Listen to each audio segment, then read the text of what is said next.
Hi, ನಾನು ನಿಮ್ಮ ಪ್ರಸನ್ನ ಇವರ್ನಾಡ್. ನಮ್ಮ ಮನೆಯಿಂದ ಶಾಲೆಗೆ ಸುಮಾರು 30-35 ಕಿಲೋಮೀಟ್ರು ಅಂತರವಿದೆ.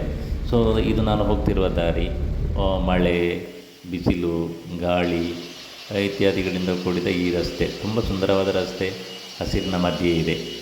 ಆ, ಕಣ್ಣಿಗೂ ತಂಪು ಮತ್ತು ಆಯಾಸ ಆಗೋದಿಲ್ಲ ಡ್ರೈವಿಂಗ್ ಮಾಡುವಾಗ. ಆದರೆ ಇದು ಎಷ್ಟು ಖುಷಿಯಾಗಿದೆಯೋ ಈ ಪ್ರಕೃತಿ ಮತ್ತು ಈ ರಸ್ತೆ, ಮಳೆಗಾಲದಲ್ಲಿ ಅಷ್ಟೇ ಭೀಕರತೆಯನ್ನು ತಂದೊಡ್ತದೆ. ಅಕ್ಕಪಕ್ಕದಲ್ಲಿ ಎಲ್ಲ ಅಪಾಯಕಾರಿ ಮರಗಳೇ ಇರ್ತದೆ. ಗಾಳಿ ಬಂದಾಗ ಯಾವಾಗ ಬೀಳುತ್ತದೆ ಅಂತ ಗೊತ್ತಾಗೋದಿಲ್ಲ.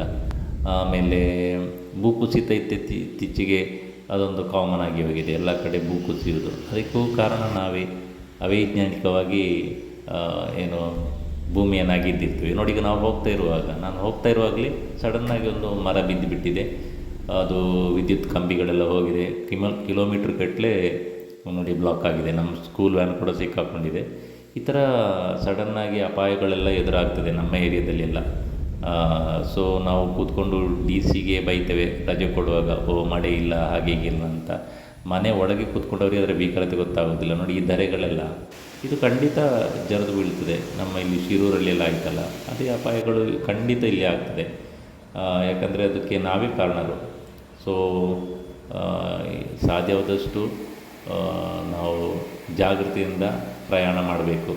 ಮಳೆ ಎಷ್ಟು ಸುಂದರ, ಪ್ರಕೃತಿ ಎಷ್ಟು ಸುಂದರವಾಗಿ ಕಾಣ್ತದೋ ಅಷ್ಟೇ ಅದು ಭೀಕರತೆಯಿಂದ ಕೂಡಿದೆ. Good night.